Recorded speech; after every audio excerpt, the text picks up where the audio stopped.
information, but I will be back at the quickest as humanly possible. So in the meantime, I want to remind all sides, please do not call each other names or disrespect each other. We've got question period coming up. Because both sides are so concerned with what's going on in the House, I'm going to expect both sides to be very, very respectful of decorum and not shout at each other, and be very respectful of the process. Statements by members. Déclaration de député. The Honourable Member for Saanich Gulf Islands. Thank you, Mr. Speaker. As we approach the recess for the summer months, I know that usually I look forward to a time of peace and reflection and enjoying good weather. This summer will be different.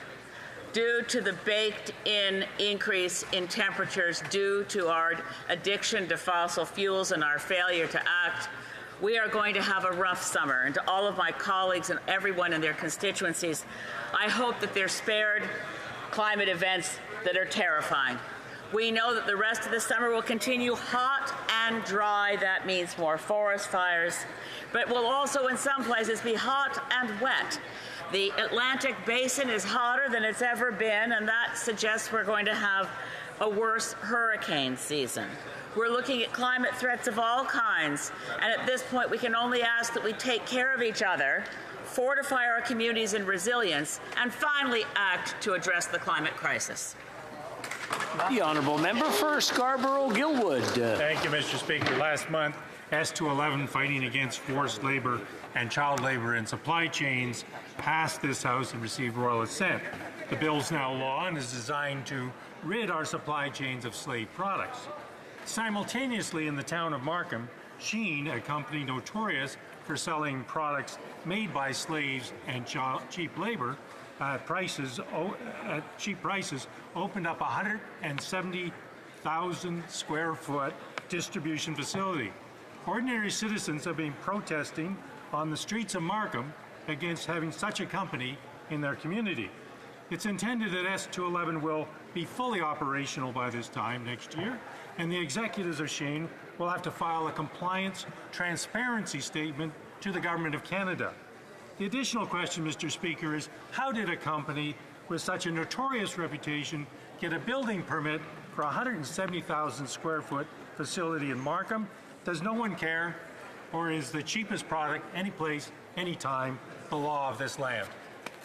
The Honourable Member for Renfrew, Nipissing, Pembroke. Mr. Speaker, as the Member of Parliament of the riding that's home to Garrison Petawawa and the 450 Chinook Tactical Helicopter Squadron, it is my unfortunate duty to rise and acknowledge the training accident that occurred early this morning involving 4 aircrew members of a CH-147 Chinook helicopter. The training exercise was taking place at Garrison Petawawa along the Ottawa River, with the helicopter crashing into the water.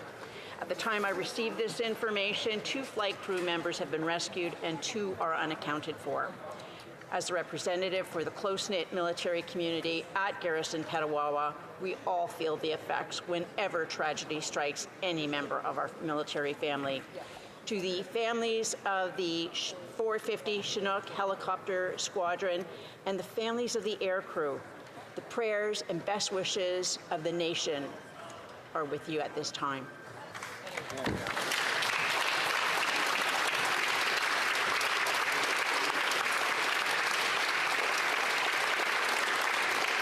The Honourable Member for Halifax West.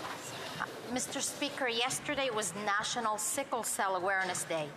Sickle cell is a debilitating inherited blood disease which causes those impacted to suffer from chronic pain, fatigue, social rejection, and discrimination. Thousands of Canadians suffer from it, and support and treatment options have not improved for decades. Research and increasing awareness is critical. Last week, I attended the Sickle Cell Parliamentary Breakfast hosted by the African Canadian Senate Group. There, I heard firsthand what this community needs and how we can best support them. It was an incredibly moving experience. To the dedicated advocates from the Sickle Cell Disease Associations of Canada and Quebec, thank you for your tireless work. raising awareness and creating a national sickle cell registry in cooperation with the Ottawa Hospital. I encourage all my colleagues to learn more about this disease and support the efforts of groups working for better treatment options. Thank you very much. L'honorable député.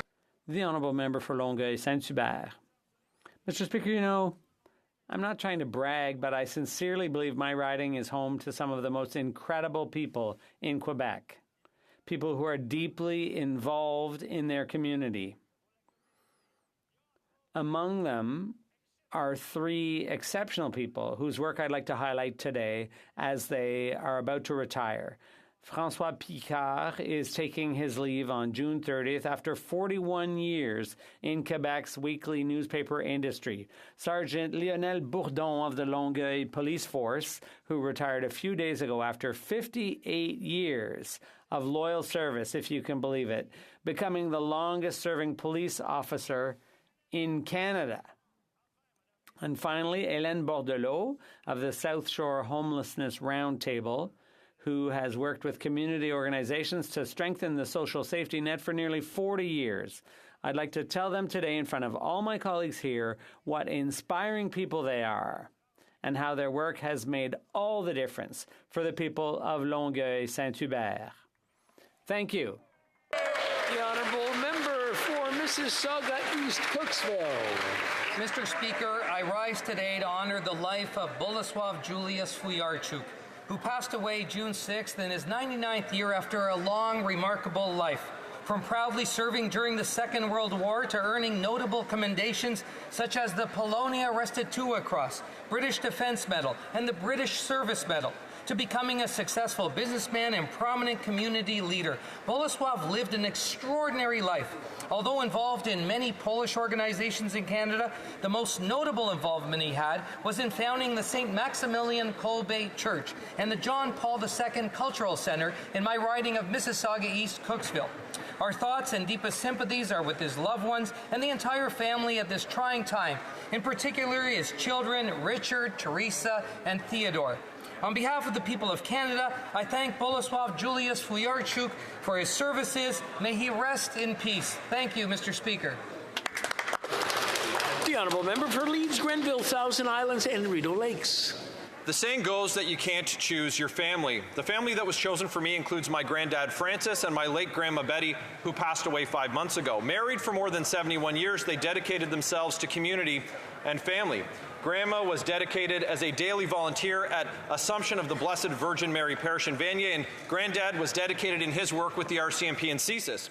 An avid follower of politics and a proud conservative, my granddad is my #1 supporter and is counted among the family of members from all parties who are CPAC's most loyal viewers. Today, he might have a better view than watching on CPAC, and I'm so proud to have seen him and my dad Chris on Parliament Hill today. Who is his family?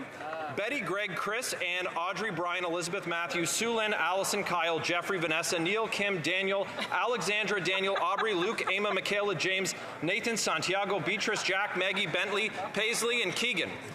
We don't get to choose them, but I know he doesn't have to grin and bear it because it's a blessing to be counted as a part of this family. The honourable member for Newmarket, Aurora. Mr. Speaker, Newmarket, Aurora has once again been provided with an uplifting musical experience courtesy of the Visual Performing Arts Newmarket. Celebrating their 25th anniversary, the Three for the Show concert series has hosted some of the most celebrated and gifted classic and jazz music talent on the scene today. The concert, and indeed the 25 years of musical performances, serves as a reminder of the essential cultural importance and the historical significance of music in building whole communities. My gratitude goes out to the gifted performers and to VPAN for providing a platform to the brightest, the most gifted in performance arts and industry today, and the most promising young musicians of tomorrow. Thank you, VPAN and the Three for the Show Committee, Erica Kerwin, Margaret Barkman, Judy Craig, Marcella Sinclair, for your beautiful concert series. The honourable member for Algoma, Manitoulin, Kapuskasing. Monsieur le Président. Mr. Speaker, tomorrow is the first day of summer officially, and there's no better place to spend those long summer days than in Algoma, Manitoulin, Kapuskasing. From festivals to powwows and fairs, every corner of my riding has your summer fun covered. We'll celebrate Uranium Days with special events and activities leading up to Canada Day. And HoC continues to celebrate their centennial with tons of activities during Homecoming Week. You love powwows? There's one almost every weekend from Chagwinda First Nation to Mishippigotten First Nation. Love boating or camping? There's no shortage of lakes, including Lake Huron and Lake Superior. Winnie's Hometown Festival in White River is the perfect place to celebrate the world's most famous bear, and the Wickwimikung Annual Cultural Festival shouldn't be missed. You'll also find several agricultural fairs from Providence Bay to Bruce Mines. And for music lovers, get this, the Go North Festival, the Manitoulin Country Fest, and Rocking the Rock are a must. You can see AMK, you can see, Mr. Speaker, AMK is a place to be for fun in the sun. So come on over! The honourable member for Essex. Speaker, Canadians are struggling with the cost of food, gas, and housing expenses, but this Liberal government continues to tax Canadians not once, but twice with carbon tax. This Liberal government has racked up a record amount of national debt, doubling it in recent years. We all know about Carbon Tax 1, which puts 41 cents a litre on gas. It's evident Carbon Tax 1 will cost $1,500 after rebates per family. Now we have the sneaky Carbon Tax 2. The Liberals call it the fuel standard. Once again, Liberals leave families with nothing left in their pockets. Do the Liberals know how much this will cost Canadians? No, they don't. It's a clear choice for Canadians. Do they want a Liberal government who tax Canadians and put our nation into greater debt? Or do they want Conservatives who will balance the budget, reduce debt, and axe the tax? Hear, hear. The honourable member for Scarborough North. Monsieur le Président, as the school year concludes, to recognize the hard work and achievements of students in my riding of Scarborough North over the past year. Through the African Canadian Christian Network, Black youth on the Umoja robotics team are being celebrated off the heels of their stellar performance at provincials. At the Spelling Bee of Canada regional competition, school-aged children spelled their way to success, with first-place winners moving on to the national championship. Then there are extraordinary young leaders like Anastasia Lina Hamichi, graduating from L'École Secondaire Etienne Brulé with a 95% average. Defying societal expectations, she is a young woman entering first-year engineering on a full scholarship, having founded a technical team and supported other girls passionate about STEM. Congratulations to Anastasia Lina and the thousands of students in Scarborough North and across Canada who are graduating this month. Wishing them every success on their journey ahead. Merci. The honourable member for Elgin, Middlesex, London. Thank you, Mr. Speaker. Mr. Speaker, food bank usage in Canada has reached record highs. According to Second Harvest, a not-for-profit organization, food bank usage is expected to serve 60% more people per month this year in comparison to 2022. It's not only low-income people who are struggling. Many of those accessing the food banks are employed. Dalhousie University's food price report stated food inflation exceeded 10.3% in 2022. Unfortunately, we are halfway through 2023, and it does not look any better as these prices for fruits and vegetables are continuing to rise 7% with no end in sight. Consequently, it is harder for Canadians to meet their nutritional goals and properly nourish their families. Whether you're buying for your own table or donating to the food bank for the millions of Canadians who rely on it, it is getting more difficult to keep up with the cost of groceries. These Liberal policies have evidently made life harder for everyone, regardless of income. It is imperative that the government reverse the inflationary spending and give Canadian families a break. Hear, hear. Great. The honourable member for Caribou, Prince George. Mr. Speaker, it's my favorite season of the year, rodeo season. Next week, I'm off to the greatest show on dirt, the Williams Lake Stampede. And after that, it's Billy Barker Days and the Quesnel Rodeo. There's only two things on everyone's mind back home, and that's the fast-paced, world-class rodeo action. Yeehaw! And what a disaster this Liberal government has been. The Liberals' carbon tax and massive deficit spending has the caribou bucking like a bull riding decider on the Sunday finals. Mr. Speaker, after 8 years of this Prime Minister, the cost of everything has doubled. Housing, doubled. Mortgages, doubled. Rent, doubled. Down payments, doubled. When mortgage renewals hit in 4 years, it'll be like we're riding bareback without rigging. After 8 years, it's time to cowboy up. Trash this Liberal government. Get Canada back on track. Your home, my home, our home. Let's bring it home.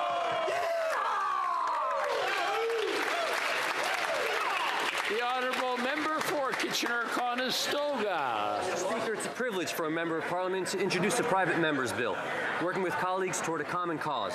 I'm honoured to soon have this opportunity. During the last federal election, the Liberal Party shared with Canadians our ideas and our visions, one of which I'm now working on to advance. Many Canadians have expressed concern about the export of horses for slaughter. Other countries have banned this practice, and I believe it's time for Canada to do the same. I proudly stand in this chamber to announce that when the House resumes for the fall session, I'll introduce my private member's bill to ban the export of live horses for slaughter. This practice must stop. As a sitting member of the Agriculture Committee, I look forward to working with my fellow committee members, as well as members of Parliament on both sides of this House. I also look forward to hearing from Canadians, stakeholders and advocates to advance this important piece of legislation. I ask my colleagues and Canadians to join me. Thank you, Mr. Speaker. The Honourable Member for Burnaby South. Under this Liberal government, the ultra-rich are getting richer and hardworking Canadians are falling further and further behind. The top CEOs are now making 243 times more than the average Canadian worker at their company. Loblaw CEO Galen Weston is paid $11.79 million a year in salary, which is 431 times more than the average income of an employee at that company.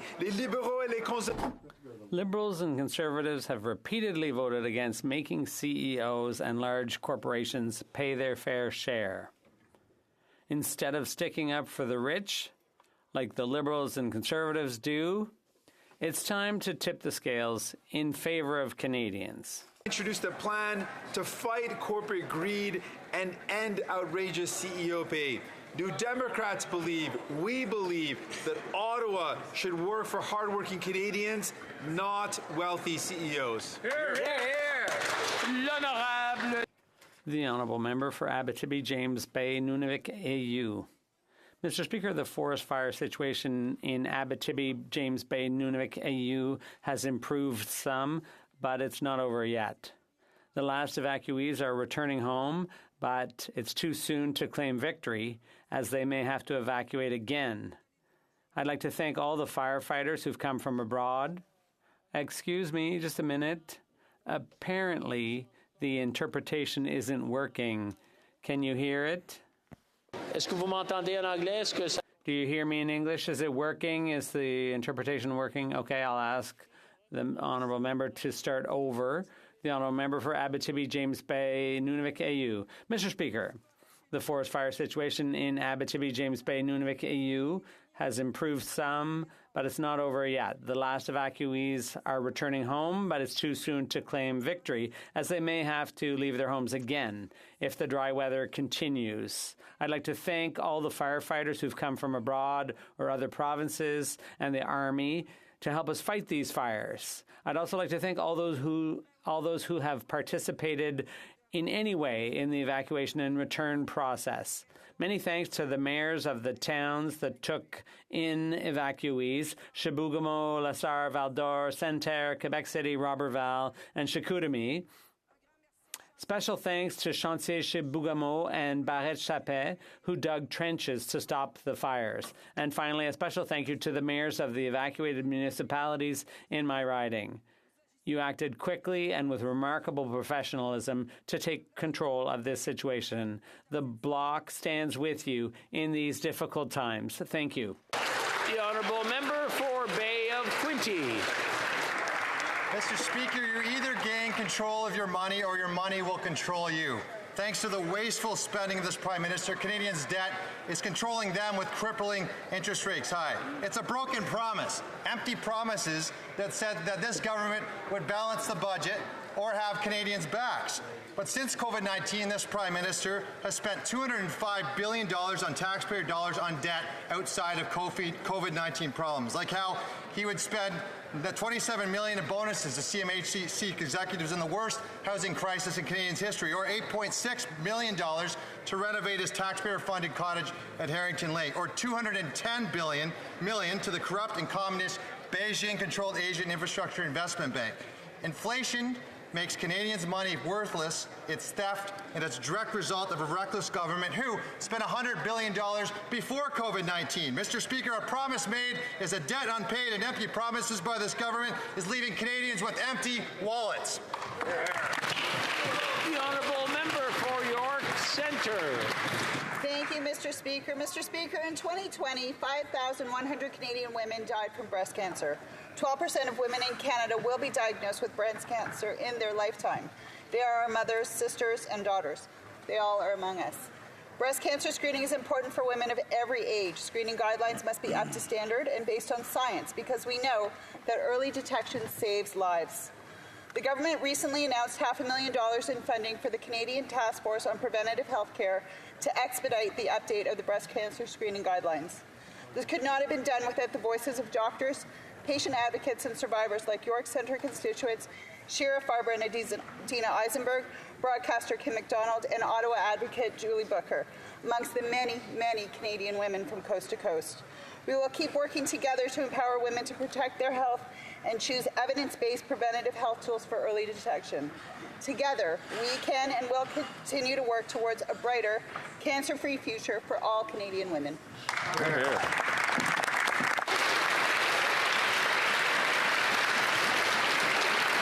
Oral questions. Question orale. The honourable leader of the opposition.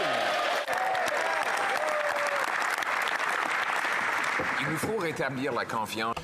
We have to regain trust in our democracy after it has been shattered by Beijing's interference, and that is the reason for which I've already spoken to other opposition leaders and a government minister regarding a public inquiry. The Conservative Party is ready to share non-partisan names that would be acceptable for all members of Parliament. The second, the Prime Minister will announce a public inquiry. Will he do it right here and right now? The Right Honourable Prime Minister. Mr. Speaker, as we have said from the very beginning,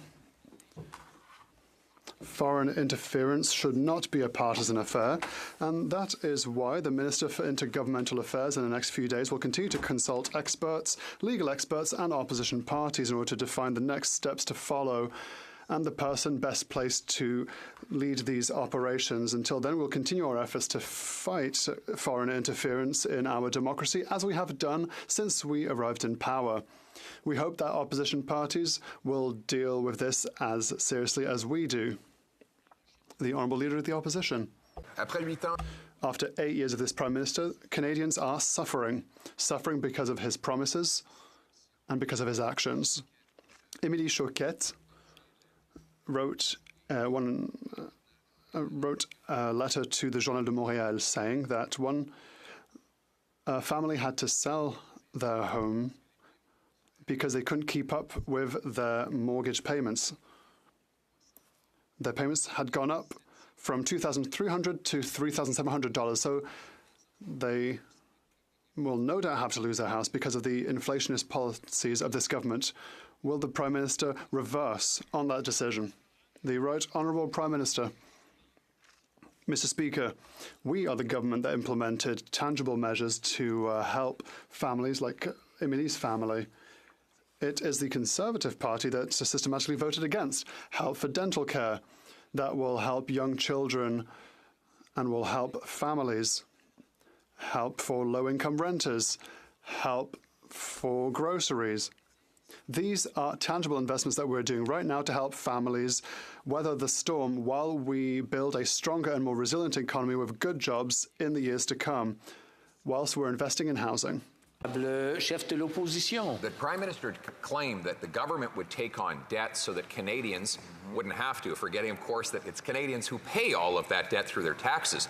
And now they're paying it because they have the biggest household debt of any country in the G7. In fact, Family debt in Canada is bigger than our entire economy, prompting our banking regulator today to force banks to take on more of a rainy day fund to face down future defaults that they expect will rise as a result of growing interest rates. The Prime Minister's inflationary policies are driving up interest rates on Canadian mortgage holders. Will you balance the budget to bring down inflation and interest rates so Canadians can keep their homes? Hear, hear. The Right Honourable Prime Minister. Mr. Speaker, Canadians are struggling, and that's why we continue to step up with investments to help them out with dental care, with support for low-income renters, investments in housing, investments in supporting families. So at the same time that the Conservative Party is proposing cuts and austerity, we're continuing to invest. But if the Leader of the Opposition really wants to come clean with Canadians, will he talk about whether he's going to cut childcare for families, or dental care for children, or better health care services? These are the things that he will be cutting, Mr. Speaker. Honourable Leader of the Opposition. The Prime Minister is, after 8 years, is imposing austerity on Canadians. I just told the story in French of a Quebec family who's seen their mortgage payments rise by 64%. She's making, the mother of that family is living austerity by having to cut back on her expenses and probably move into a tiny apartment as a result of his inflationary spending. Even his finance minister admits that deficits drive inflation, and inflation drives higher interest rates on families just like this one. Will he reverse his deficits, balance the budget to bring down inflation and interest rates so Canadians can keep their homes? The Right Honourable Prime Minister. Mr. Speaker, the Leader of the Opposition is proposing cuts in supports to Canadians at the same time as Canada actually has the lowest deficit in the G7, the best debt to GDP ratio of the G7, and we've preserved our AAA credit rating. And that's so that we can continue to be there to support Canadians with investments in them, in their families, in housing, in the kinds of supports that the Leader of the Opposition would cut. So he's just continuing his attacks to try and distract from the underwhelming election results he got last night. The Honourable Leader of the Opposition. Mr. Speaker, what is overwhelming is the debt that he has imposed on the backs of hardworking Canadians. Canadians who now face the loss of their homes as a result of his inflationary policies. After 8 years, the cost of rent has doubled. After 8 years, the cost of a mortgage payment has doubled. After 8 years, the needed down payment for the average house has doubled. And now, because of the massive mortgages that he told Canadians would be consequence-free, that they now hold and now pay higher interest rates on, many could lose their homes. Will he reverse these inflationary policies so that Canadians can keep their homes? The Right Honourable Prime Minister. You see how quickly he pivoted away from the disastrous by-election results they got last night. The fact of the matter is we're going to continue to stay focused on investing in Canadians, on putting forward a positive vision of this country that's resonating from... I'm sorry, I'm going to interrupt the Prime Minister. That was a long response.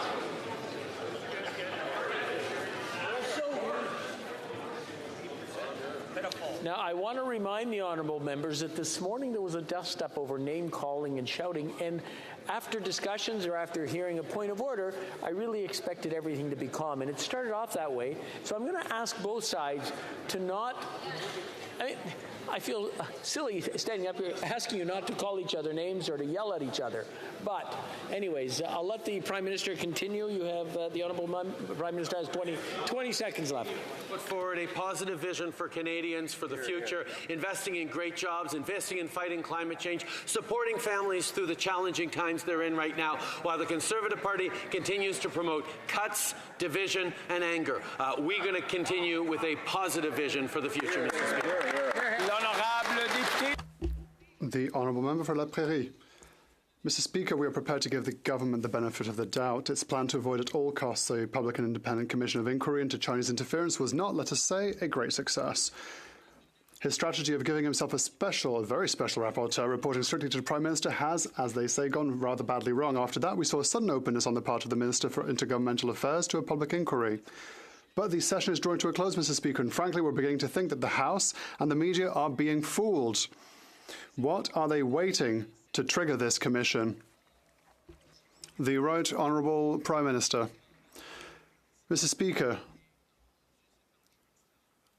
after the opposition turned this into a partisan affair with personal barbs against the former Governor-General, what we did, we offered collaborative work where everyone will be able to contribute that will not finish in acrimonious and partisan debate, and that is exactly why we are discussing with various parties for a positive step forward so that we can all take this issue very seriously, that we have taken seriously since the very beginning as a government.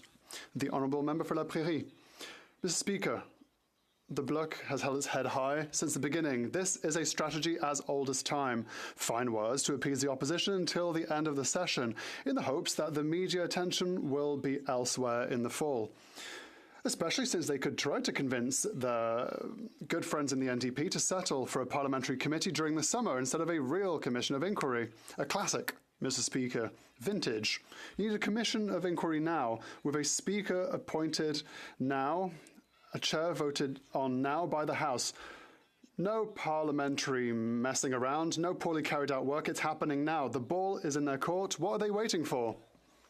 The Right Honourable Prime Minister. Mr. Speaker, after the partisan games played by the other parties over the last few months, we are here to work with them in collaboration, and this in order to show that we can all take this very seriously. And that is why we are working with them now in order to establish the next steps to follow. We have always taken this very seriously from the very beginning, and we will continue to take it very seriously, irrespective of opposition partisan games. The Honourable Member for Burnaby South. Countless affordability studies warn of the repercussions when people have to spend more than 30% of their income on rent. But in Toronto, over 40% of people exceed that amount. Things are getting very, very difficult for Canadians. While corporate landlords are making massive profits, Canadians are struggling. When will this Prime Minister understand that we are on the verge of a catastrophe? The Right Honourable Prime Minister. We know Canadians are struggling with the costs of housing, whether it's a young family looking to buy their first home or a student struggling to pay their rent. That's why we've been taking action on many fronts. We're helping Canadians save up for their first home. We're investing in building and repairing more homes, including through supporting local governments to fast-track the creation of 100,000 new homes. We're providing support for low-income renters. We're ensuring houses are used as homes by curbing unfair practices that drive up prices, including foreign home buyers ban and federal anti-flipping rule. We will continue to support Canadians challenged with housing. Member for Burnaby South. The Prime Minister and the Liberal government aren't responding with the urgency that Canadians need.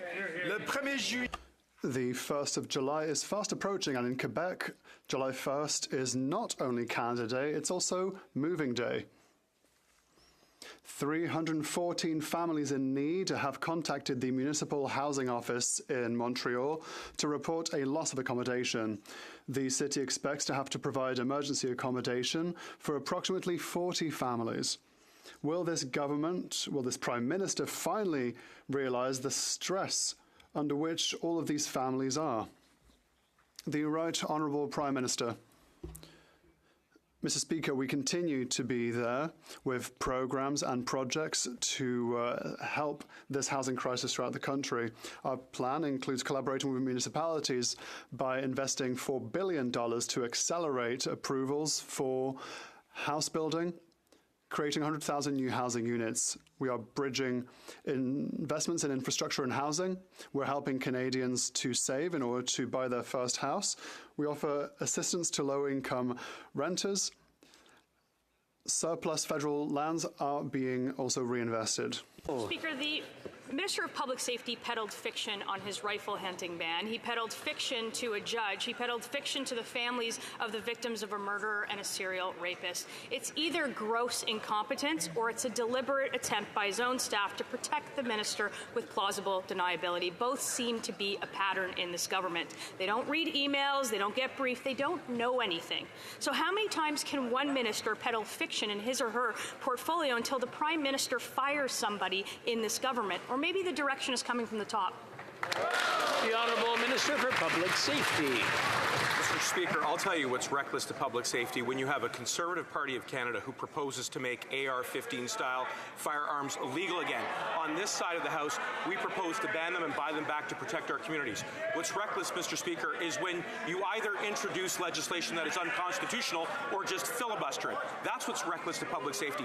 On this side of the House, Mr. Speaker, we put forward legislation that is there to protect Canadians. We do it in a way that's constitutional. That's my focus. That's the focus of this government. The Honourable Member for Thornhill.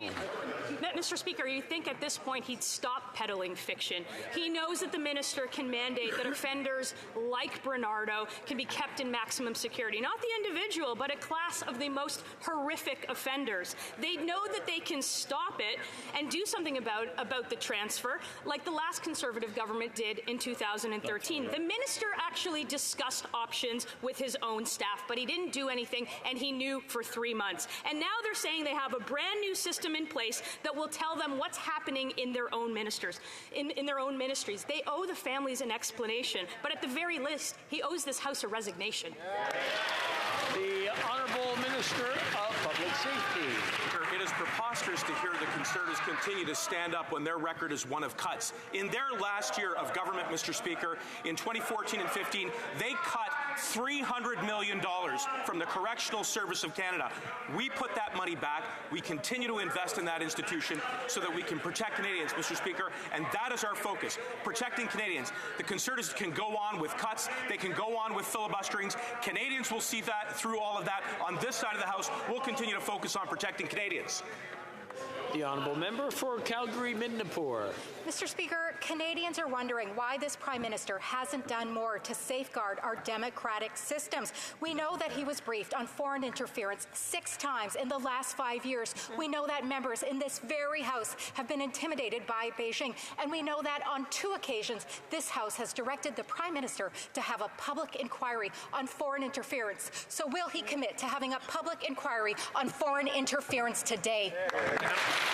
The Honourable Parliamentary Secretary. Mr. Speaker, we have always taken the issue of foreign interference seriously. That is precisely why, since our government was elected, we put in place measures to strengthen our democratic institutions.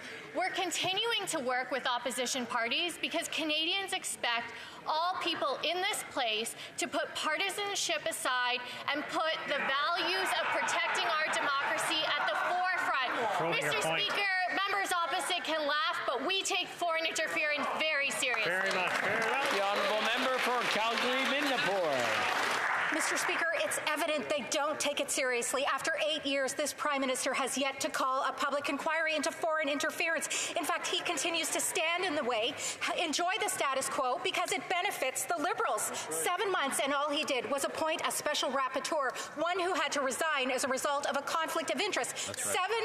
7 months, 2 votes in Parliament, and no public inquiry. Will he stand up today, support a public inquiry on foreign interference, yes or no? The Honourable Parliamentary Secretary. Really disappointing to see the Conservatives back to their partisan games when it comes to foreign interference. The Minister of Intergovernmental Affairs has been consulting with all parties in this place because we want to get to a place where Canadians can have trust in these institutions, where we can tone down the political rhetoric. Mr. Speaker, I'm very disappointed to see the Conservatives with their personal attacks instead of rolling up their sleeves and getting to work to ensure that all Canadians have trust in their democratic institutions. That's precisely what we're focused on, and we're not going to be distracted by partisan games. The Honourable Member for Bellechasse-les-Etchemins-Lévis. Mr. Speaker, for weeks we have been calling for a public inquiry into the Chinese Communist regime's interference in our country's affairs. The many stories that have been made public are worrying. For example, members of this House and their families have been the victims of a campaign of intimidation. That isn't nothing, Mr. Speaker. No one can explain why the government is turning a deaf ear to requests from this chamber to shed light on this interference. What is preventing the Prime Minister from launching a public inquiry? The Honourable Minister for Public Safety. Mr. Speaker, the Minister for Intergovernmental Affairs is having very positive discussions with the opposition on the matter. We will find the best way to move forward, to engage with Canadians and consult them, to have a constructive dialogue, how we can build our work on foreign interference. We need to stop it with partisan games. We need to stop it with squabbling. That's what the Conservatives want. On this side, we will continue to work to protect our institutions. The Honourable Member for Bellechasse-les-Etchemins-Lévis. I don't think I'm squabbling with anyone. Oh, another worrying subject, Mr. Speaker. Paul Bernardo was allowed to leave his maximum security prison and go to a more lenient prison, this despite his horrific crimes. But we know that the Minister for Public Safety has the power to prevent this transfer. He can issue directives to that effect and has already done so in the past.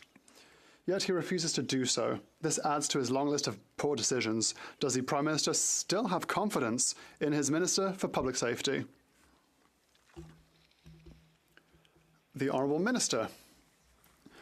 Mr. Speaker, when I was told on the 30th of May that Mr. Bernardo was going to be transferred, I took concrete steps immediately by communicating with the Commission.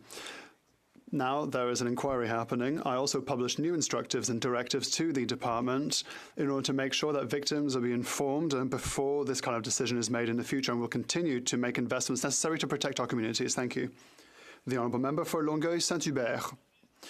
Mr. Speaker, for Quebecers, July 1st is not a holiday, it's a nightmare. With a week and a half to go, hundreds of Quebecers don't know where they're going to live in the middle of a housing crisis. There is a shortfall of 50,000 social housing units in Quebec.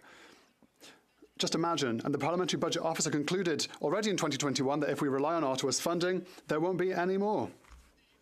The federal strategy is a failure that is struggling to maintain the status quo.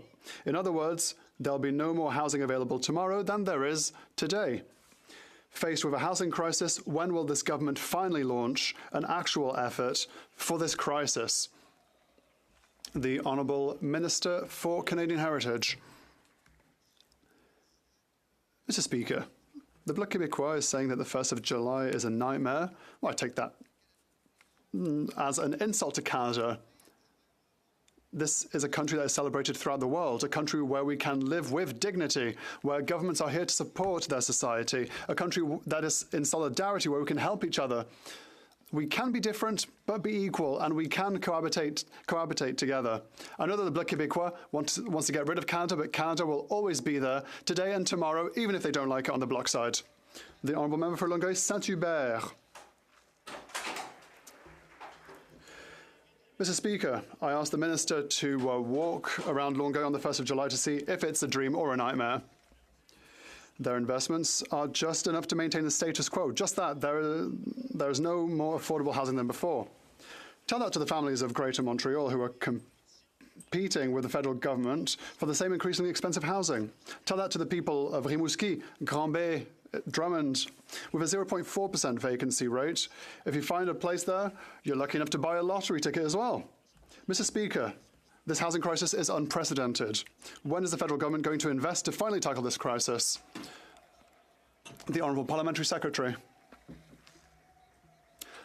Thank you, Mr. Speaker. I'd like to thank my colleague for his question.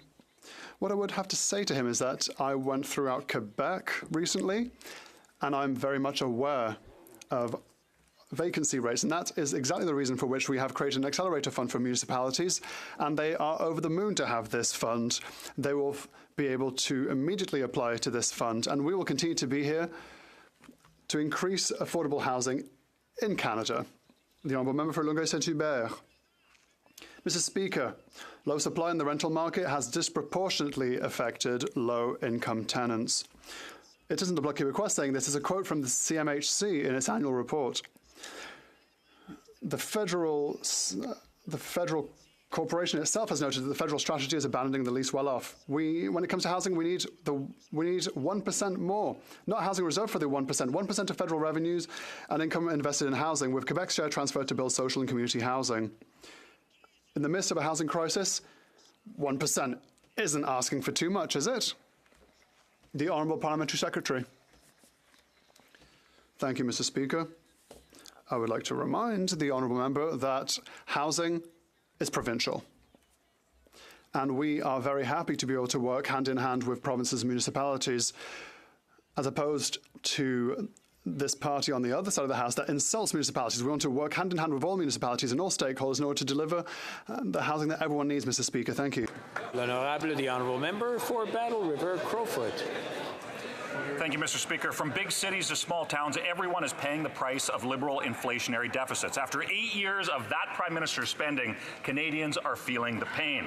And the devastating reality is that those liberal policies are the direct cause of Canadians' hardship, resulting in record food bank usage and housing becoming unaffordable for regular Canadians. And Liberals, propped up by the NDP, just poured another $60 billion of fuel on the inflationary fire. When will that Prime Minister end his inflationary spending so Canadians can keep their homes and afford the basics? Yeah. The Honourable Minister for Tourism.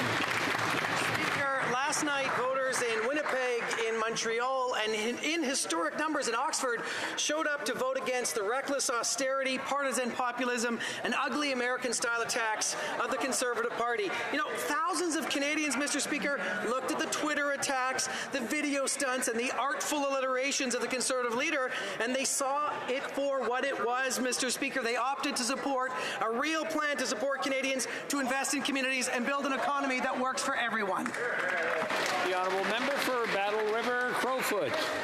So, Mr. Speaker, I believe that that there were two Conservatives that were successful yesterday, and increasingly from across the country, we are hearing from Canadians that are hurting. Mortgages have doubled, rent has doubled, and Mr. Speaker, Canadians are visiting food banks in record numbers. And one has to ask, what is the cause of this pain? Well, Mr. Speaker, experts agree that the cause is this Liberal government's inflationary spending. Mr. Speaker, my question is simple to that minister. Will he rein in this deficit spending that is causing inflation? Yeah. The Honourable Minister for Tourism. Speaker, what the member opposite said is completely false, and you are a fantastic referee, Mr. Speaker, but let's bring in an international referee on the health of Canada's economy in a report today from the International Monetary Fund that has said that Canada has, wait for it, Mr. Speaker, an enviable fiscal position, the best fiscal position in the G7. Mr. Speaker, don't take it from us, take it from the IMF. It means that we can invest in Canadians, grow the economy, stabilize healthcare, and not take any lessons from the Conservative Austerity Caucus. Before we go to the next question, I just want to point out that we started off really well and it seems to be deteriorating. So I just want to ask everyone to take a deep breath. And it's almost like a rumble in the background. So, and I also want to point out, it's nice to see both sides talking to each other, but don't shout across the floor. Just go over and talk to each other, either one way or the other. The honourable member for Battleford's Westminster. Thank you very much, Mr. Speaker. After 8 years, Liberal-driven inflation is costing Canadians. The Prime Minister's massive deficit spending has caused record inflation and resulted in repeated interest rate hikes. Canada's housing market is now the most at risk of any developed country. And the latest rate hike is devastating for the nearly half of all homeowners who are already struggling to keep up with their mortgage payments. Mr. Speaker, will the Prime Minister stop spending so that Canadians can keep a roof over their head? The Honourable Parliamentary Secretary. You know, Mr. Speaker, what the member seems to be talking about are things that we are doing for Canadians, like the Canada Child Benefit, the Canada's Worker Benefit, the Climate Action Initiative, dental care, rental care, grocery rebates. Mr. Speaker, one thing we know is that this government since 2015 has had Canadians' backs. And when it comes to affordability, what speaks more than childcare? We're glad that the NDP, Conservatives, Bloc Québécois, and Greens all voted together to make life more affordable for Canadian families through childcare and a publicly managed, primarily not-for-profit system that benefits our children, families, and Canadians. Thank you, Mr. Speaker. Well, member for Battleford's Lloydminster. Well, Mr. Speaker, even the Liberal Finance Minister has admitted that her government's deficit spending is fueling inflation, but they just keep pouring fuel on the inflationary fire.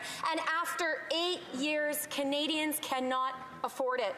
The more that these Liberals spend, the more costs go up and the more unaffordable it is for Canadians to feed and house their families. Canadians need the Liberals to finally show some restraint. When will the Prime Minister end his inflationary spending so that Canadians can finally feel some relief? The Honourable Minister for Sport. The Honourable Minister for Sport.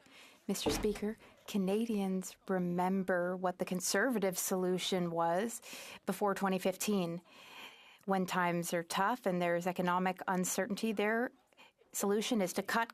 And when they cut, those who suffer are the most vulnerable and who are the most in need. On this side of the House, Mr. Speaker, we will always be there to help those who need it, be it with dental care, be it with daycare fees, or all the other measures that we have instaured since we came to power in 2015. Thank you, Mr. Speaker. Mr. Speaker, a new study from the Breakfast Club Canada shows that 84% of Canadians want a national school meal program implemented immediately.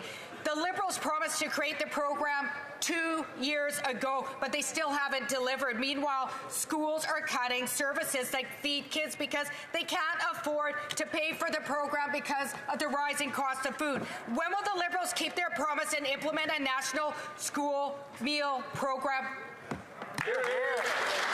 The Honourable Parliamentary Secretary.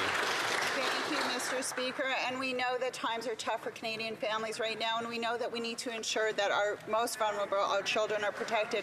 That's why, Mr. Speaker, since 2015, we've been working to reduce child poverty and support the families who need it the most. We've done it through the Child Canada benefit.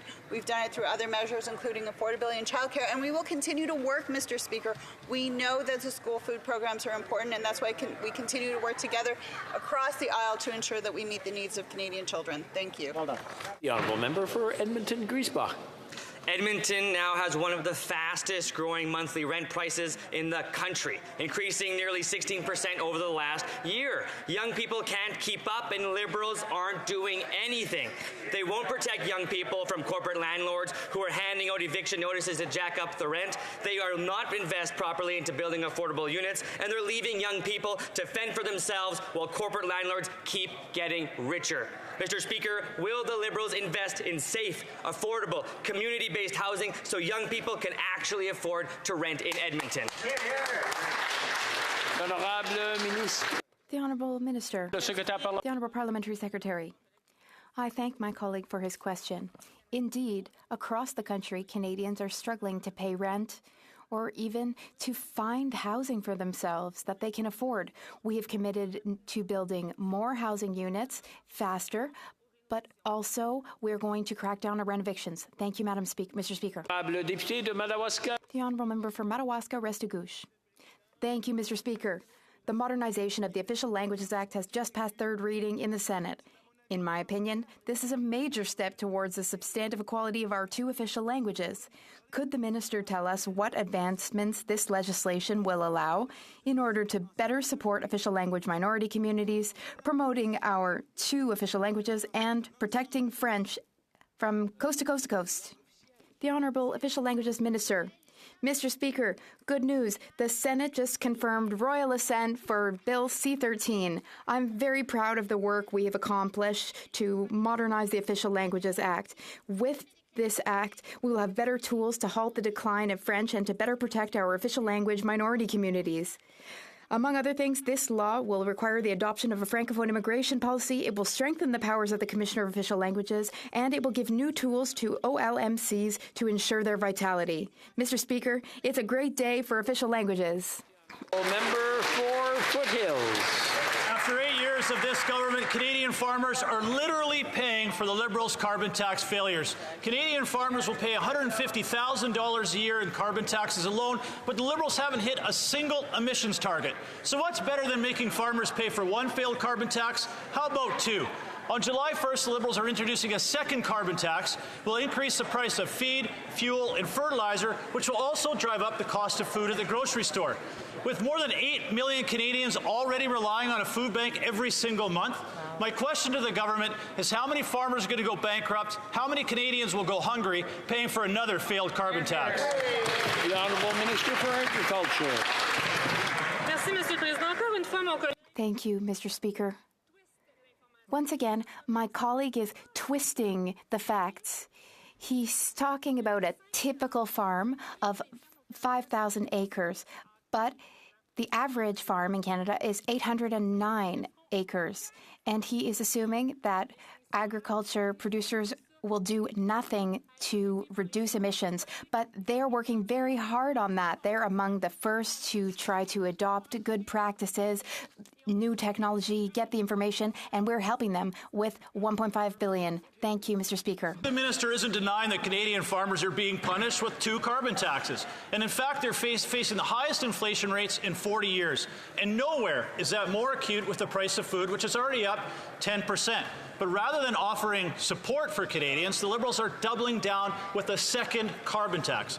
What that will do is we are seeing forecasts that food prices will go up another 34% over the next 2 years, adding another $5,000 to Canadians' annual food costs. Again, to the government, when they introduce a second carbon tax, how many farmers will go broke and how many Canadians will go hungry? The Honourable Parliamentary Secretary. If the member from across would really like to talk about the clean fuel regulations, let's talk about that. It's kind of interesting because Alberta itself has clean fuel regulations. And what does it do? It actually incents like cleaner fuels, but it also works to support emerging industries like biofuels, which I think are quite popular in his part of the country as well. What we are doing, it's not just a regulation, there are incentives and there are supports to make sure that we have an all-encompassing program. It's not only going to reduce emissions, but it's also going to create new industries and new renewable fuels that are so important for our future. The Honourable Member for Renfrew, Nipissing, Pembroke. Speaker, it's official Liberal policy to make energy more expensive. It takes energy to manufacture fertilizer. It takes energy to ship fertilizer to the farmers. It takes energy to spread fertilizer. It takes energy to harvest crops. It takes energy to ship crops to processors. It takes energy to process crops into food. It takes energy to ship the food to stores. Why doesn't the Prime Minister understand that higher energy prices lead to higher food prices and forcing Canadians to go hungry? The Honourable Agriculture Minister. Thank you, Mr. Speaker. With the Clean Technology Program, that's $500 million of investment in clean technology. One of the newest innovations that can be deployed across country is using manure as energy, and there's a lot of potential for that. We will continue to support agriculture in these ways. Thank you, Mr. Speaker. The Honourable Member for Beauce. Mr. Speaker, the government has no plan to make food more affordable. The multiple carbon taxes and the tariff on fertilizers have only increased the price of food from farm to table. The cost of production in Canada continues to rise, and farmers have been utterly abandoned by this government. As we saw in the last budget, less than 1% of the budget was allocated to agriculture. The Liberals are overlooking a major economic driver. When will the government take real action to support farmers and to make production more affordable? The Honourable Agriculture Minister. Thank you, Mr. Speaker. I think my colleague should perhaps look at the history of what the last Conservative government did. They cut hundreds of millions in risk management programs. They cut hundreds of millions in research and innovation. Mr. Speaker, our government has invested. We increased by $500 million the Sustainable Agriculture Partnership. We have invested in clean tech, clean practices, and research and innovation to help agriculture be more resilient. Thank you, Mr. Speaker. The Honourable Member for Jonquière. Mr. Speaker, forest fires are having a major impact on Quebec's forestry industry. It's too early to assess and evaluate the losses, but it's already too late to guarantee our producers a rapid return to the activities that would protect jobs. The Bloc Québécois has proposed solutions, along with the Association Québécoise des Entrepreneurs Forestiers. We need to compensate for loss of equipment, including and especially the cost of insurance deductibles. We need to take inspiration from pandemic programs to cover fixed costs and to offer a wage subsidy to keep workers in their jobs. Will the government work with us to implement these solutions? The Honourable Minister. Very important question, and we know that the wildfires that have been impacting right across the country are having an impact on residents, but also businesses in every part of the country. through working with our provincial partners, the Disaster Financial Assistance Arrangement will be there to support those businesses and communities for eligible expenses. And we also know that we have to invest in future resiliency in our provinces as well. The Honourable Member for Thérèse de Blainville. Mr. Speaker, obviously, if forestry producers are worried, then their employees are worried too. Seasonal workers in forestry-related sectors are all at a standstill with no prospect of returning to work. And they're worried because all those hours lost today are hours that employment insurance will blame them for not having accumulated by the end of the season. The government is showing openness and flexibility for the time being, and we applaud that. But will the government extend the reference period to 104 weeks to prevent the hours missed due to the fires from placing our workers in precarious employment situation in the fall? Mr. Speaker, as my colleague just said, we are here for all provinces, including Quebec. Of course, we are working with workers' associations and with employers to ensure that workers have the support that they need during this very difficult time. We are working with Service Canada in order to ensure that workers have access to EI, and we will continue that. Cypress Hills grasslands. Mr. Speaker, as we start summer, the Liberals are going to rain on everyone's Canada Day parade. You see, on July 1st, Canadians will be forced to pay a second carbon tax. Combined with the first carbon tax, gas prices will go up eventually to 61 cents per litre higher. But it doesn't stop there. They're going to raise both carbon taxes so that every Saskatchewan household has to pay another $3,000 per year. Wow. After 8 years of this Liberal government, Canadians cannot afford another tax increase by this government. No. Will the Liberals listen to Canadians and cancel both of their failed carbon taxes before July 1st? Hear, hear. Hear, hear. The Honourable Parliamentary Secretary.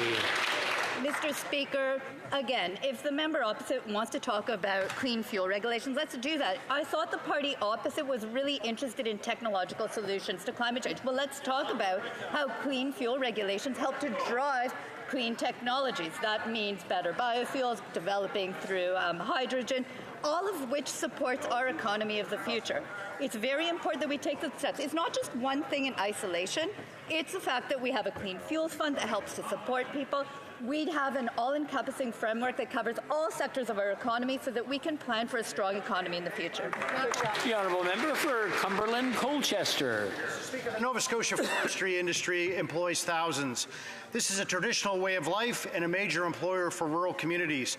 Atlantic Canadians have been affected by this carbon tax by more than any other region in the country, and now they are implementing a second carbon tax. Farmers and fishers are exempt from the carbon tax, but not foresters, and they demand equal treatment, Mr. Speaker. Atlantic Canadian premiers have spoken out against the 61 cent a litre carbon tax. Why is the Liberal government hell-bent on punishing Atlantic Canadians and the foresters with a $33 billion industry, Mr. Speaker?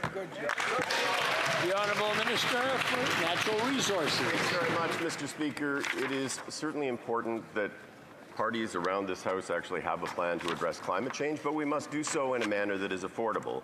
The price on pollution is done in a manner where 8 out of 10 Canadian families get more money back than they actually pay. It is an effective manner for addressing climate change, and I would tell you that one of the political parties in this House, in the platform that they ran on in 2021, says, and I quote, "We recognize that the most efficient way to reduce our emissions is to use pricing mechanisms." That was the Conservative Party of Canada. L'honorable député de Portneuf. The Honourable Member for Portneuf-Jacques-Cartier. Thank you, Mr. Speaker. Mr. Speaker, this government hasn't been in power for 8 years. It has been making people believe that it's working to reduce greenhouse gas emissions. Their solution is now to add a second carbon tax. But they say, oh, it won't affect Quebec. Mr. Speaker, that is not the truth. This second Liberal carbon tax will cost Quebecers over $430 more. This government must stop taxing and must start taking effective action for the environment to get real results. Will it cancel this second carbon tax, which is scheduled to take effect on July 1st?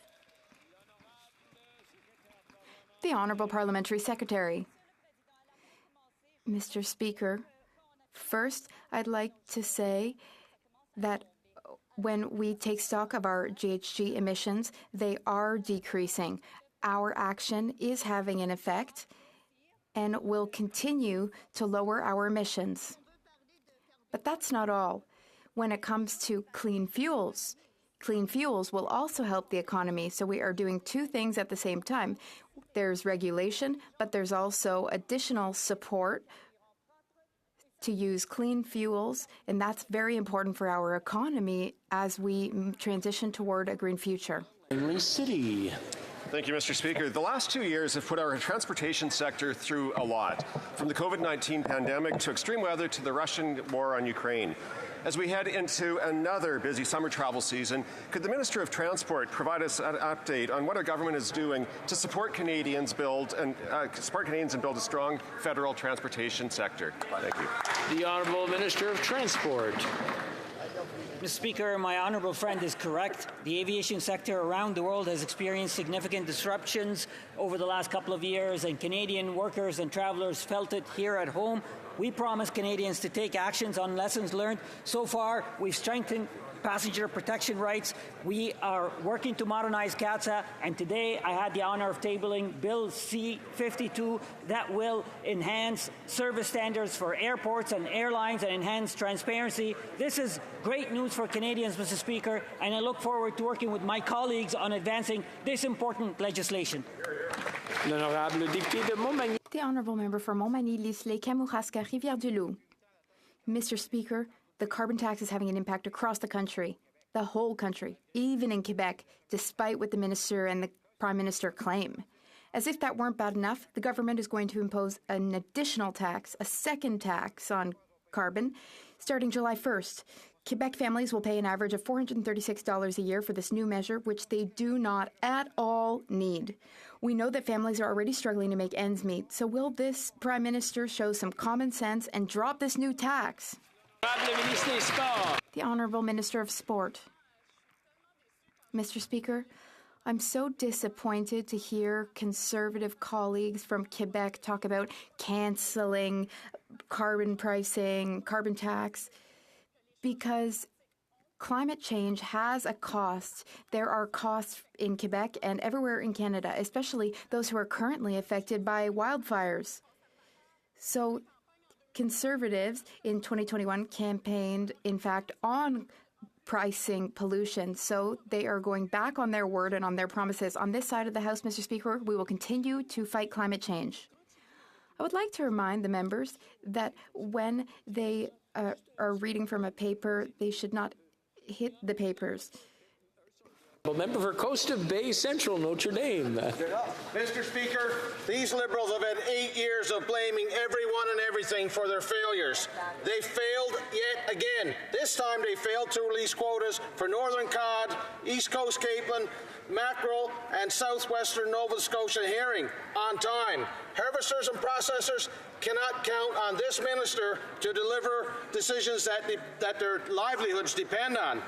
So will this Liberal government stop failing the fishing industry and announce these quotas immediately? The Honourable Minister for Fisheries and Oceans. And my goal is to grow Canada's fish and seafood sector and do it in a sustainable way so it is there for the long term and for the next generations. Mr. Speaker, the stocks mentioned, their decisions have not yet been made, and when they are made, I will announce them for the member and for all of the fish harvesters on Eastern Canada. The Honourable Member for Sturgeon River Parkland. Mr. Speaker, my question is directed to the Chair of the Public Safety Committee. Just before question period, members of the committee were informed that the meeting had been cancelled for this afternoon. We were told that all parties had consented to this meeting. None of the opposition parties have consented to this meeting. I can only think that the reason this meeting has been cancelled on such short notice is to protect the Minister of Public Safety from a Conservative motion calling on him to appear to answer questions about the Bernardo transfer. Can the Chair of the Public Safety Committee tell this House why they're going this far to protect the Minister of Public Safety? Why did they cancel this meeting?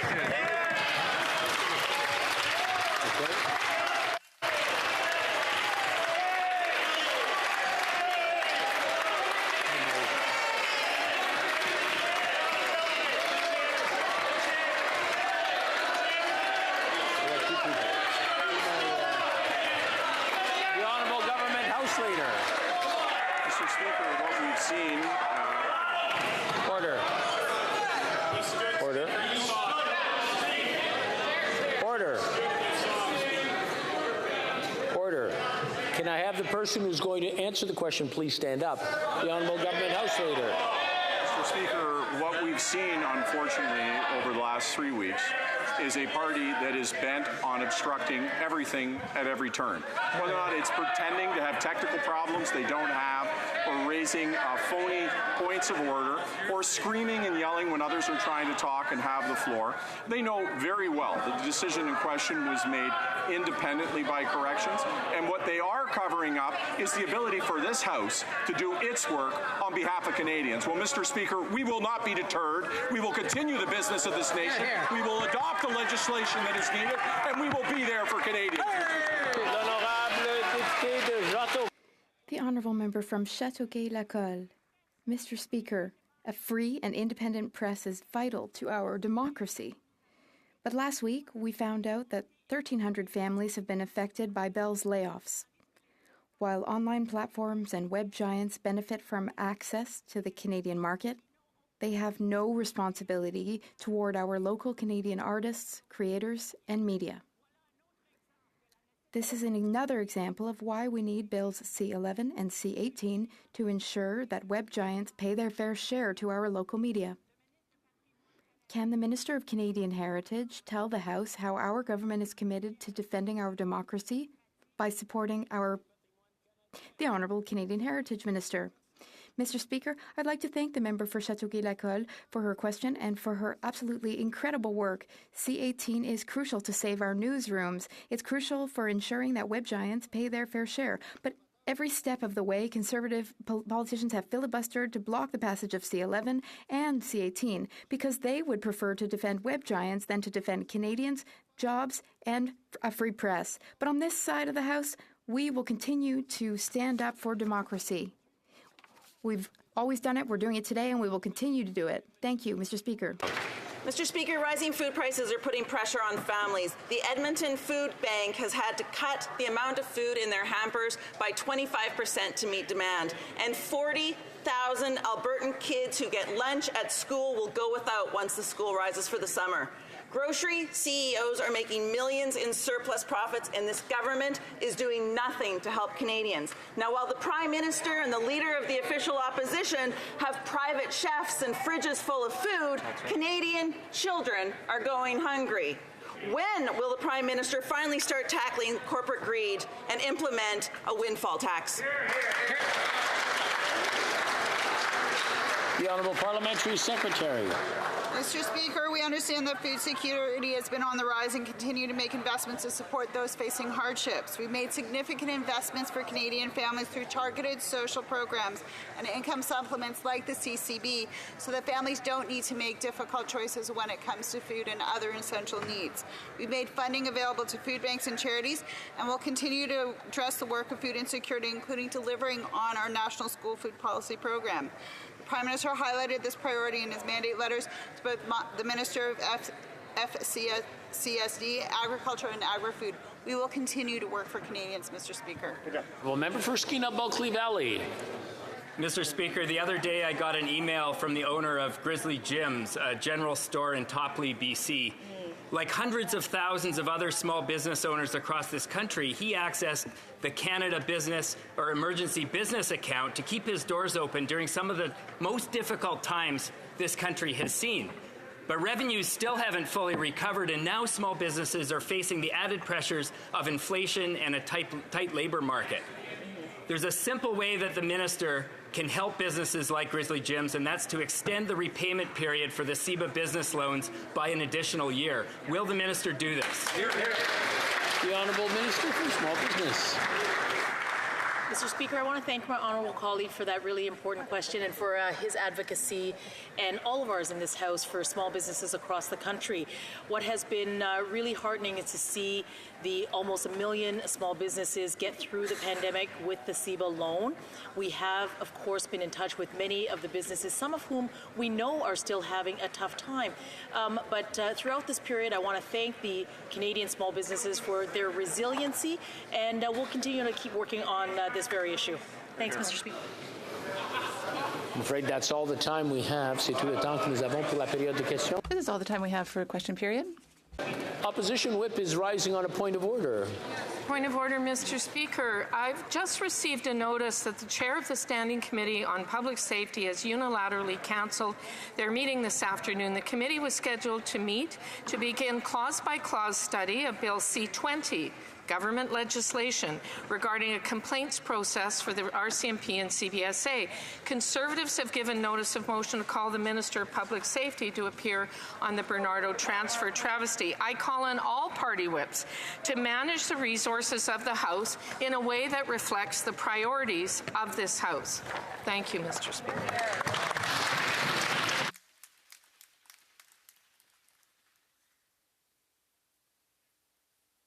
Let me check to see exactly how to interpret that.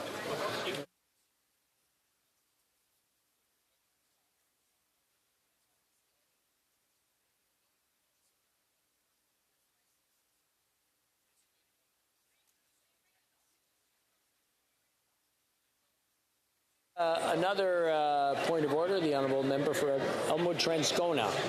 Thank you very much, Mr. Speaker. I'm just rising to express concern about an issue coming out of question period. Not for the first time a committee chair has been asked a question in question period, and the government House Leader has either answered himself or been allowed to pick who asks. But in the case that I think this is important to protect the independence of committees. Where committee chairs are asked a question, I think it's very important that either a committee chair or a committee vice chair, when they show up, is allowed to be able to answer that question as a matter of priority. It should not be the government that chooses who answers on behalf of a committee that are properly independent from the government, Mr. Speaker.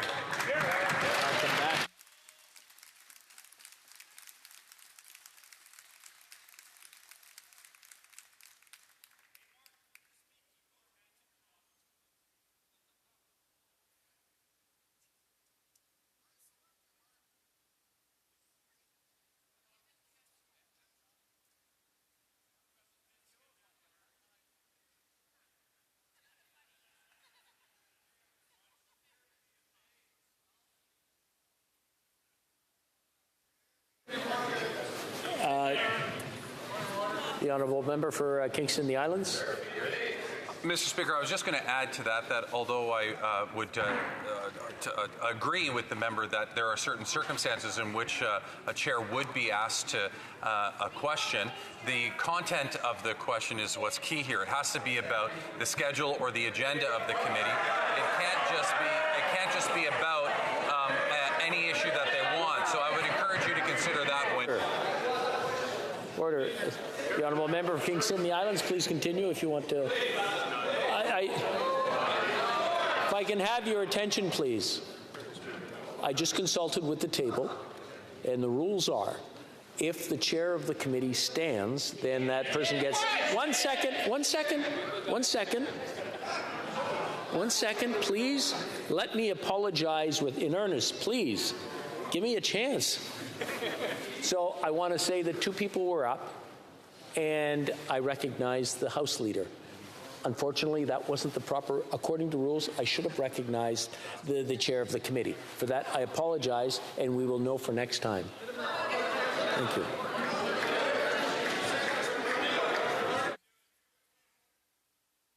Order. The honourable member for Carson Warner.